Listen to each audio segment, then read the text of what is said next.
Okay, so you're ready to tackle the big three of photography: shutter speed, aperture, and ISO. And today, I'm going to help you gain an understanding of all three. In fact, I'm going to share an illustration with you that could be the best illustration you've ever seen in grasping the concept of these camera settings, which will help you move away from auto mode forever and crush it in manual mode. So stick around. This video is a game changer for anybody who really wants to take professional control of their camera and their photography.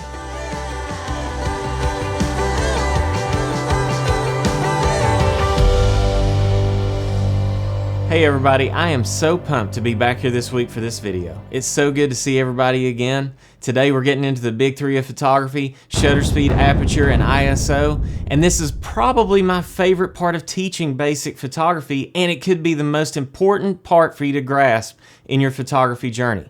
Now, whether you're trying to learn your photography from scratch, you're growing as a photographer, or you just love to learn by doing photography with me out in the field, please consider subscribing to my channel. In my last video, I discussed the first steps of setting up a new DSLR or mirrorless camera, as well as some of the fundamentals of composition.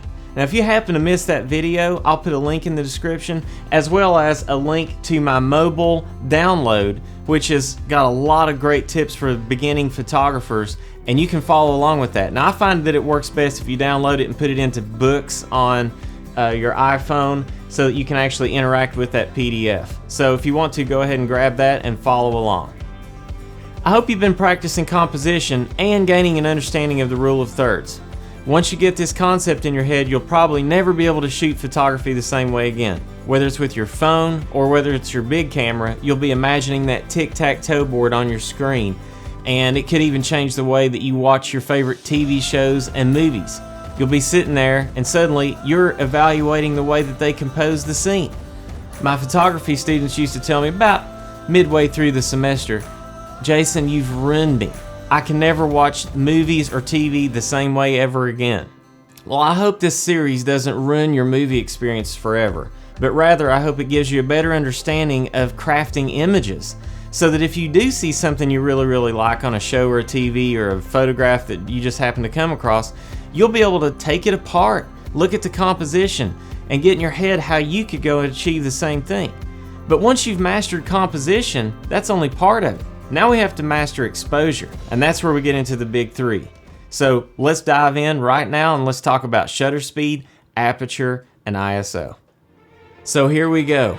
It's time. We're switching from auto to the infamous manual mode. Are you ready?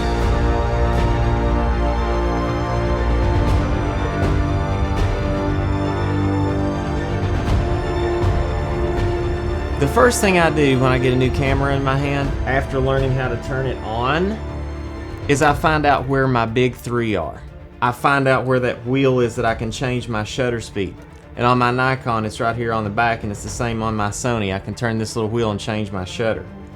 Now my aperture's on the front. I've got another little dial on the front of this Sony and on my Nikons that'll help me change my aperture setting. And then ISO, I push a button on the Nikon and rotate that little wheel to change my ISO. On my Sony, I have a little wheel on the back, and I can just simply twist that little wheel independently and it changes my ISO. So the first thing you need to do when you get your camera is turn that thing on, go out of auto and turn it into manual mode, and then find out how to change your shutter speed, your aperture, and your ISO. These are the three settings you're going to be using from now on.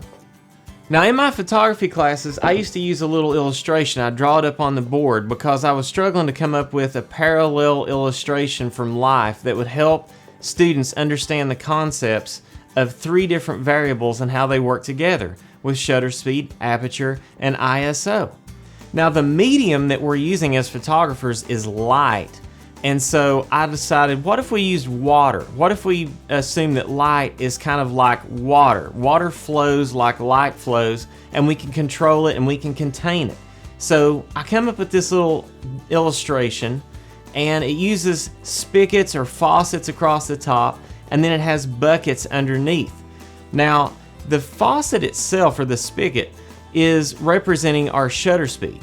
because we can turn it on and we can turn it off. If the shutter's open, then light's entering the camera. If we turn it off, water's off, and the shutter closes, no more light is entering the camera. So a spigot, that's how you think about shutter speed. Now, the size of the opening is how we'll discuss aperture. Aperture is like having different sizes of hoses connected to that spigot. So the big one could be like a fire hose, the middle one could be like a garden hose, and then the small one I have, just if you imagine like surgical tubing or something. And that aperture on your camera, I've got a cinema lens here that I want to use to illustrate this, but that aperture on your camera, it opens and closes. So if we open this lens all the way up to a 2.1, let's just look at this, 2.1, that's as open as this lens goes. That's like having a fire hose, guys. That's like letting a ton of water come through that hose. Lots of light is going to come through your lens. Now we can stop that down. Let's go down to like 5.6, and you can see that that closes. That would be more like the garden hose, and then all the way down into like F11, 16, and 22. That's like surgical tubing area there. That's really, really small. So you can see how that opens and closes. So that's how we're going to think about aperture, is what is the size of opening on that spigot, okay? The last variable is ISO. The way I like to think of this is the size of your bucket, okay? Now, of course, it's going to take longer to fill up a big bucket than it would a small bucket, and that's exactly the way ISO works. You crank that ISO up, up, up, it takes less light to expose that shot, to fill up that little bucket of water or fill up your sensor with light. Now the drawback is, with that small bucket, you're also not getting as much data. And so if you notice that a higher ISO is going to start to fall apart and get more grainy, get more noisy, and not have as much of that fine detail that you're after. You've probably noticed this on your iPhone. As long as you're outside taking pictures of your kids, soccer game, nice sunny day, looks good. But what about those shots you got at the wedding reception when your friend got married? See, the low light and mood light looks good for events, but it just wreaks havoc on your camera sensor. It has to use the highest possible ISO in order to get that shot, and the results really aren't pretty. Remember that even the big cameras are going to be affected by ISO. Now, I will say that, of course, the larger the sensor is, the better the low light performance. That's why a full frame sensor is going to cost more than a crop sensor or DX, and that's going to cost more than even the best action camera, because with each incremental step you get a bigger and bigger sensor, you're going to have better low light performance. But I bring this up because I really want you to be careful when you're using small buckets. Okay, we want to get all the data that we possibly can in our image to have clean details. And so I just want to warn you about using high ISO at any time. So now let's put my illustration to practical use. I want you as photographers to have an artistic vision in your head when you go out to shoot, because all of these variables need to work together to serve that end. So let's take this scenario, for instance, where shutter speed is going to be the number one thing you're interested in. And that's like you're outside at your kid's soccer game, and you want to get a shot of them kicking that winning goal. Well, you need a fast shutter speed, because you want to freeze that action.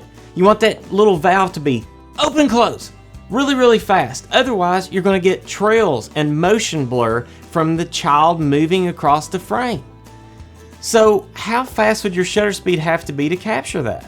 I would say probably 1/250th of a second or 500th of a second. But what about if you're trying to capture the flapping of a bird's wings? A good photog friend of mine, Randy Sander, was nice enough to share this hummingbird shot with me. He shot this at 1/1250th of a second, or 1/1250th of a second. And even then, during that really, really fast shutter speed, Randy said, man, you know, this is just a clear case of having a fast shutter speed sometimes still isn't even fast enough. So another great bonus of using a fast shutter speed, though, is being able to be handheld. You can take the camera off the tripod, hand hold it, move around, capture that bird, follow the action on the soccer field, and take those shots. And as you would imagine, because we're using a really, really fast shutter speed, guess what we need to do? We need to have that aperture wide open or close to wide open to let lots of light in, because we only have the valve open for a short period of time. How can we fill up the bucket if we have a really fast shutter speed and a really small aperture, right? We'd have to have an insanely high ISO to balance all that out. So the good little bonus of having a fast shutter speed is you get a really shallow depth of field, and we'll look at that a little bit more too. But having that open aperture allows you to focus just on the action, like your child going towards that goal and you've got their face in focus and everything in the background falls out of focus. So now let's take a look at some different shutter speeds and notice how drastically different they look. To do this, I set up a little demonstration outside, put a glass on a table, and rigged a water hose sprinkling water on it so that I could show you these different shutter speeds. I set the aperture to a constant of f8. The first shot is lightning fast shutter speed of 1/8,000, an 8,000th of a second. It freezes the droplets of water like freezing a bullet in flight. But in order to shoot that fast, you do have a sacrifice. Check out that ISO setting, a whopping 16,000. You end up with a ton of noise in this shot, especially in the shadows. But, you know, if you're out in full sun, you might be able to get by with it and might clean it up a little bit in the edit, but wow, 16,000, that's crazy. With each incremental change in the shutter speed going lower and slower, I get more and more motion blur on the droplets of water. But I also get a much cleaner, less noisy image too. Depending on your subject and how fast it's moving, it's up to you to determine that happy medium where you're going to have an acceptable amount of motion blur and an acceptable amount of noise and grain in your shot. Remember, you'll be able to get away with a much higher shutter speed out in full sun and bright lighting conditions without having to crank up your ISO into the thousands. Now let's talk about handheld for a little bit. As a general rule, I say anything over 1/125, 1/125th of a second, or 1/250th of a second, you can handhold that. Especially like 1/500, 1/1000, you can handhold that stuff. Anything south of 1/125 kind of gets a little bit sketchy. Sure, cameras have vibration reduction and stuff built into them, but it kind of gets hard to hold and not get blur in your shots. Now, I did learn a really cool trick from Joe McNally, and that's to take the camera, tuck it into your shoulder like this, and then wrap your other arm around and kind of hug yourself. And then you can put your eye, your left eye, I know if you're left eye dominant, that's even easier, but then you can look through the camera like this, and it gives you a really solid base to shoot. Now, when I taught my photography classes, one thing I noticed right away was the tendency is, when you grab your camera, to hold it like this. Put it up to your eye, and that way you can get your focusing ring or your zoom ring, and you're moving and you're shooting like that. That's wrong. I want you to underhand that lens for support. It keeps the nose better. Plus, you keep your elbows tucked into your body for a better center of gravity, and it almost makes like a truss. When you touch your forehead with that camera, now you've got these two triangle trusses that are locked in, and you have much more stability. Now, if you're out there in the field, okay, here's what I want you to do. If you catch yourself holding the camera like this, I want you to stop what you're doing, and I want you to open up and send me $1 via PayPal as a penalty, because I've taught you better, right? I think that's fair. That's fair. Okay. So just remember, anything south of 1/125, 1/160th of a second, probably is tripod territory. You need to lock that camera down to eliminate the blur that you get from just hand holding the camera. So in any circumstances, weigh out the situation and let your shutter speed serve that end. Now, why would you ever want to use a slow shutter speed? So far I've talked about fast shutter speeds. It makes it sound like slow shutter speeds are not good, but that's not the case at all. In fact, sometimes it's beautiful to use a slower shutter speed. For instance, in my video about how to shoot waterfalls, I talk about making that water look silky, because if the water starts here during your exposure when that valve is open and it falls down to here before it closes, so it's open, close, then you get a little bit of a silky motion blur, which can look really elegant. Now, if you take your shutter speed down, and your ISO continues to go down with it, suddenly you're going to bottom out your ISO somewhere. Like my camera goes down to 64 on the Z7. Now the Z6 only goes down to 100 native ISO. So how do you continue to just drag that shutter down even further? Well, one solution is to use an ND filter. It's like putting sunglasses on your camera. Now it comes, of course, in as many different stages as you want. You can get a half stop ND filter, a 1 stop, 3 stop, 6.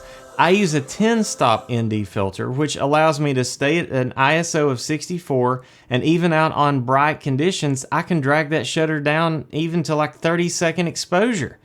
Take this shot for instance. This is Lone Cypress on 17 Mile Drive, close to Carmel, California.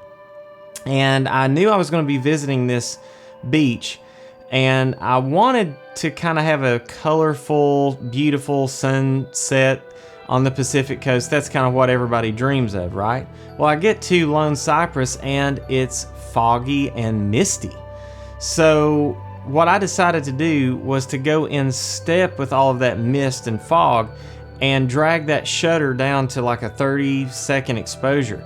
So I put that ND filter. It's a Breakthrough Photography 10-stop ND. I'll put a link to that in the description. It's a fantastic quality ND filter with almost no color shift. Virtually, I couldn't tell any color shift at all. And I locked off the tripod, of course, because it's such a long shutter. And I did a multi-frame panorama. And if you notice, what ends up happening is during my exposure, when that valve was open, okay, I filled up that 64 ISO bucket with all sorts of glorious data as those waves were coming up, and you're really recording the highlights. You know, that's what's happening. Those little white highlights that come off the water are exposing that sensor during the time that that shutter or that valve is open. And it gives me a nice foggy effect. And I really like this shot because the fog seems to continue from the cloudy overcast down across the horizon and right on down to those rocks. But just remember, as much as slow, silky water looks elegant and beautiful, leaves and trees that are flapping in the wind, not so much. So as you're shooting slow shutter speeds, just keep in mind and a watchful eye on those objects that could be causing motion blur that you really don't want to cause motion blur. So moving on, when would aperture be the most important? I can think of a good scenario. Suppose your daughter's getting ready for her senior prom. She's out in the backyard, she's in her beautiful dress, and you want to take an elegant shot of her so that the trees and the fence and everything in the distant background is out of focus and it falls off. We call that a shallow depth of field. Talk about that a little bit more in a minute. Well, I set up another demonstration on the same table, same glass. I used a cinema lens. This one goes down to a T2.1. Don't worry about that, it just means a transmission level, because when you're using a cinema lens, in cinema we need to match the exposure on multiple cameras at the same time. So T stops are a little more accurate than f stops when you're judging that exposure on a cinema lens. So I use this one because it goes down to a T2.1, and that's where we start on these photos. So check this out. I started here at T2.1, and notice how shallow the depth of field is in this shot. Depth of field really means the area of your photo that has acceptably sharp focus. In this case, it's very shallow, meaning the only area of focus is the front rim of the glass where I dialed in my focus. And notice that anything closer to the camera, like the table, starts to fall out of focus, and anything past that razor thin area on the front of the glass also starts to fall out of focus. Now watch, that focal plane seems to get thicker as I increase the aperture. Of course, you'll also notice that in each one of these shots, I also have to increase the shutter speed to allow the same amount of light in and balance that exposure. You know, like balancing your bucket. I have to make sure that every single step I'm getting still a balanced exposure where the information and the light is coming all the way up to the top of my bucket without overflowing and overexposing that shot. So moving on, you'll also notice that as the aperture increases and the depth of field increases, the details in the background become more and more clear, and these may actually start to become a distraction. That's why a lot of photographers who shoot portraits will choose a lens like an 85 1.4, because then they have just a razor thin depth of field and they can put a bride's face in that veil and have everything go elegantly out of focus in the background. And you wouldn't have distracting elements or even people crossing the scene that you can recognize, because really the focus is on her. So that's a crucial reason to purchase a more expensive lens that goes down to a lower aperture. It's more glass, it takes a little more to get that extra light in. It's a bigger hose, it's a bigger opening for that light to come in, right? So those lenses are going to be more expensive. By comparison, an f4 lens is going to be about half the price of a 2.8, and a 2.8 could be maybe 2/3 of the price or even half the price of a 1.8 or a 1.4. So just be prepared as you go lower and lower on that aperture, you're going to pay a little more money to get there. So now let's look at a different situation. You want to do a landscape shot with a tree. You got beautiful clouds and the sun in the background, you got trees in the background, you got grass in the foreground, and you want this thing to be sharp from front to back, right? We already know just from our last demonstration that we have to have a small aperture to maximize depth of field. But we also know we want a big bucket because we want to capture all that glorious detail and we don't want noise. So we're going to crank that ISO down to 64 and we're going to take our aperture down really small. That only leaves us one variable, and that's our shutter. We have to have that valve open for a while to let that bucket fill up at that tiny aperture before it closes. So we know we're going to be locked off on a tripod, and we know we're going to have that shutter open for a little while. Now you may ask yourself, well, why not just crank it down to f/22 and use the maximum aperture so that you maximize your depth of field? Well, there's one little phenomenon that happens. It's called diffraction that I want to warn you about, and that's when you push light through a tiny little hole, it actually scatters and then it bends and puts the light in a fuzzy fashion on the sensor. It sort of scatters the light a little bit more. So I've noticed on my cameras that I can't really get by with higher than an f11 or f14 without seeing diffraction. Now how you can find that in your camera is take a shot of a tree at f11 and then take another one at f22. And you'll notice that even though you got that shot perfectly in focus, those little limbs and leaves might look a little bit fuzzy. Now on this image, I actually used an f11 for the grass and the tree, but I did use an f22 for the sun and the sky, because those rays that are emanating from the sun, that is achieved with a much smaller aperture. If you want that sort of sun star effect, then go with a really, really tiny aperture. And in this case, it didn't really matter that it was the sky because the clouds are sort of fuzzy anyway. So if there is diffraction, we don't care. We don't worry about diffraction on the clouds. But I did a composite so that I get that sun star and effect of those rays from an f/22, but I had my trees, grass, and foreground at f11 so that I maintained all that sharpness. So guys, just remember that these are variables of give and take, and you have to be able to balance and master each one of these and understand the limitations of each one so that you can achieve your artistic vision. You can use a tiny aperture if you want to, and you can crank the ISO, but you're going to sacrifice detail when you do that. Check out some of these shots.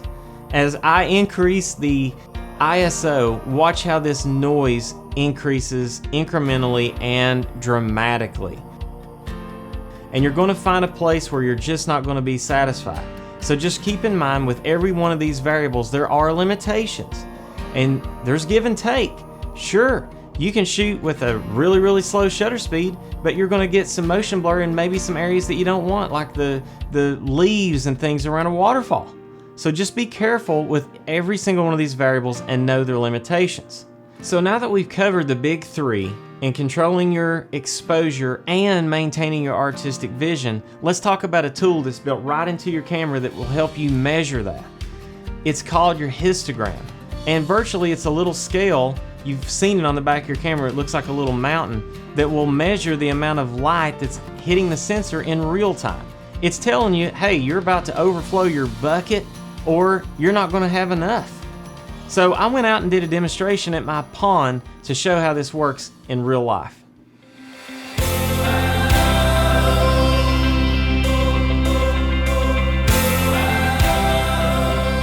All right, we're out in my pasture at my big pond. Isn't it beautiful out here? Well, it's also brutal too, no joke. It's 100 degrees right now, 100. It said 101 a minute ago, so no judgment on me sweating, all right? So let's talk about exposure, and I'm not talking about exposing myself to extreme elements. We're still talking about photography. I have a 24-70 lens on here, and also you'll notice I've got my little screen. I didn't have this earlier when we were talking about composition, so I'll go ahead and recap so you can actually see what I see as I frame this shot. So I want to take a picture of the oak tree over there, but as you can see, when I'm at 24, I'm pretty wide and I'm getting a lot of these willow branches that are hanging out over the pond. Not that they're not interesting, but if you've got that 24-70, then you can zoom in to about 50, and then we can reframe the shot. Check this out. We can get rid of all that trash, all those branches, and have a clean and simple composition. So let's lock off somewhere right in there, okay? Now, you'll see that I have my histogram up. Now you may be able to change your display mode. This is my bubble level, and look at that. I'm perfectly level every time, right? I wish I could say that, but I'm level now. But I want to stay on histogram for now. Keep that up on your camera. It's a really handy tool, and here's how you learn how to read it. You can see right now that I've got a little mountain. I don't really want to be at f4 though, so watch that mountain as I go towards f8, where I really want to be. That's kind of the sweet spot for this lens, f8 or f11. Now the mountain is kind of moved to the left, and you can see that there's not a lot of data on the right side of that sensor. We want data on the right side of the sensor. See, back in the film days, we always just looked at the meter, and I've got the meter up too. It's the plus and little minus scale. And always on film, we would keep that right in the middle. But because these digital cameras have so much dynamic range, we can actually get by with overexposing just a little bit, because it preserves a lot of that detail in the highlights that we can bring back down in post. Now, if we try to bring up the shadows, we're going to introduce noise. So it's always better to crush an image down than to try to lift it up out of the shadows. So what I'm going to do is reduce my shutter speed, and I can probably shoot right here at about 1/100th of a second. I'm going to go ahead and focus on my tree. You see my little focus dot here. I can move that around.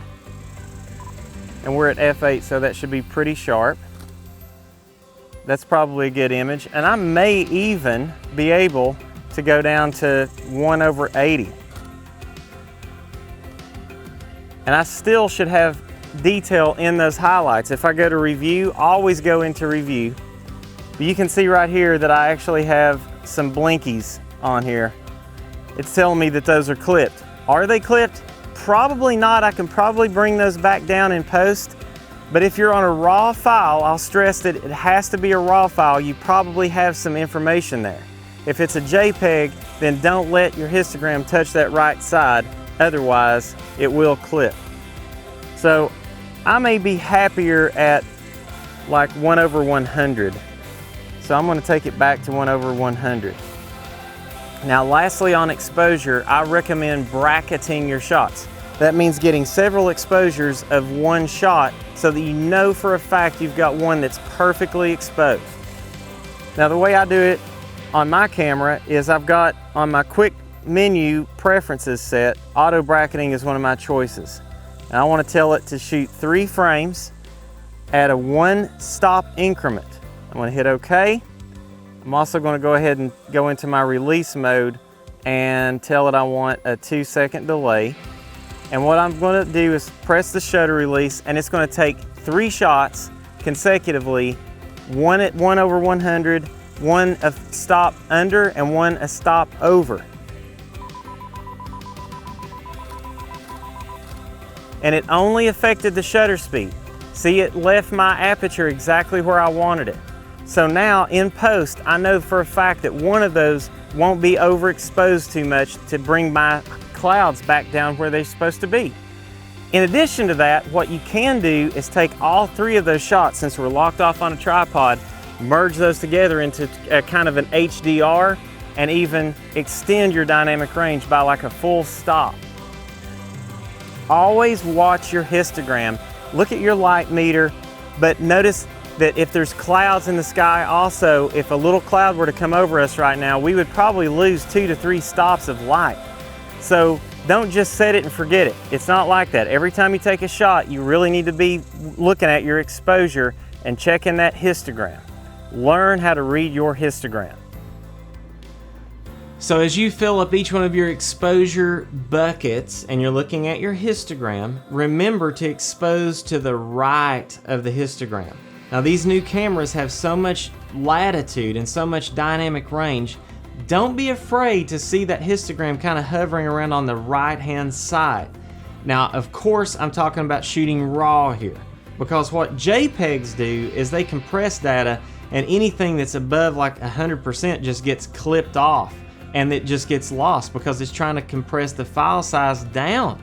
It's kind of the same as using a small bucket. It's taking a lot of information and it's boiling it down into a bucket that doesn't hold as much. Somebody gave me the illustration one time of a picture of you in RAW is just like a picture of you.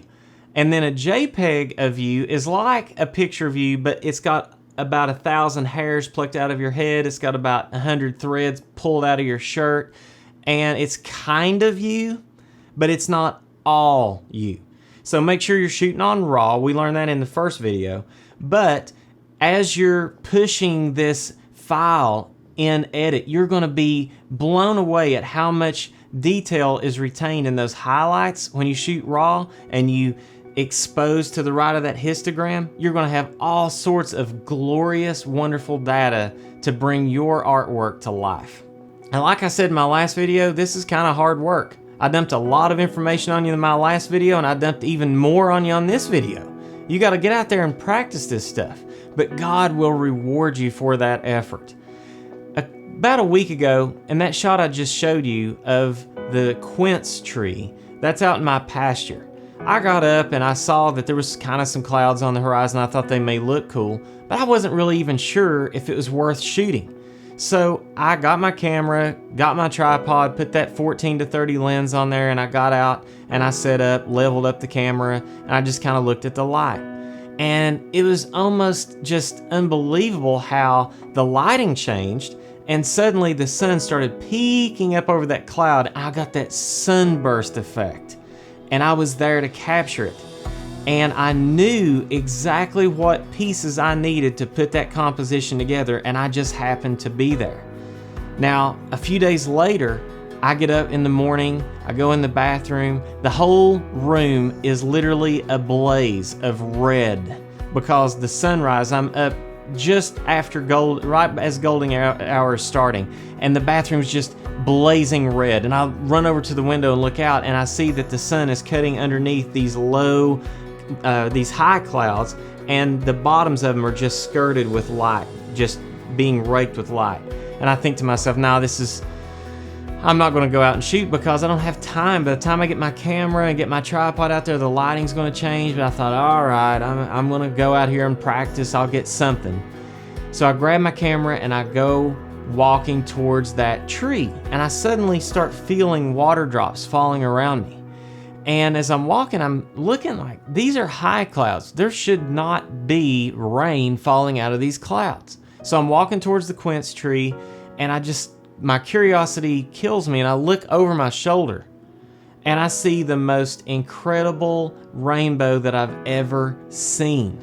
It's almost like God had this sense of humor, like, oh, you think I've got nothing going on? You think you're not really going to get a shot today, huh? Well, watch this. So immediately my plans changed. I ran out there to the opposite side of the quince tree because the sun that I was going to shoot was actually now behind me because it was illuminating the rain that was falling towards the west and giving me this massive rainbow. And I put that quince tree right slap in the middle and got this shot. And I'm just thinking, wow, how incredible was it that I was there? I already had a camera in my hand, I had a tripod in my hand, and I was walking towards this tree to shoot it when God gave me that rainbow. So guys, I hope you've gotten some value out of this video and this series. In the next one, I'll be talking about focusing as well as some other things that are really, really important. And on the note of focus, right now, if you want to, just keep your camera on autofocus. And we'll talk about manual focus and some other autofocus settings in the next video. But I want you to get out there and practice composition and really practice getting your exposures right. And hey, if you've gotten some value out of this video, please consider subscribing to my channel. It would really mean a lot to me. And click that little bell so that you'll know every single time that I go live with another episode, hopefully next week. And until the next one, if you have any comments or questions, I love hearing from you guys. I've already had a few conversations with some people about the lighting setup in my office. That was kind of an offline little thing. I posted a behind the scenes shot. I had to clean up my office because it was so tight in here. I had tripods and light stands everywhere, and I've got lights rigged from the ceiling now. So let me know if you like the lighting better in this one versus the last one. I'll keep tweaking that too. But until the next episode, I hope that you guys can get out with me and explore God's creation with childlike wonder. Let's keep improving our photography. Good luck, and I'll see you next time.